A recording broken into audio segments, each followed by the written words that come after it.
চলে গেছে এই দুনিয়া ছেড়ে সবাইকে মায়া লাগিয়ে। কি বলবো দুঃখের কথা, চাচার কথা শুনলে কিন্তু আপনার মনে লাগবে অনেক ব্যথা। কারণ এই চাচা ৩,০০০+ কবর করেছে নিজে হাতে।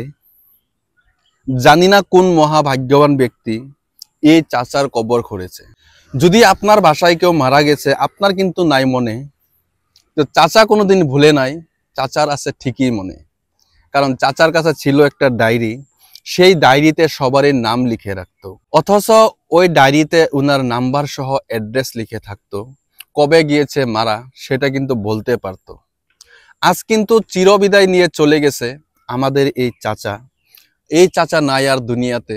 চাচার জন্য করবেন অল্প সবাই দোয়া, যেন চাচা জান্নাতবাসী হয়। আর ভিডিওটা ভালো লাগলে আমার খাতিরে নয়, চাচার খাতিরে একটা শেয়ার চাই। যদি পারেন ভিডিওটা শেয়ার করবেন। আজকের এই ভিডিও নিচ্ছি আমি বিদায়, পরবর্তী দেখা করব। সবাইকে জানাই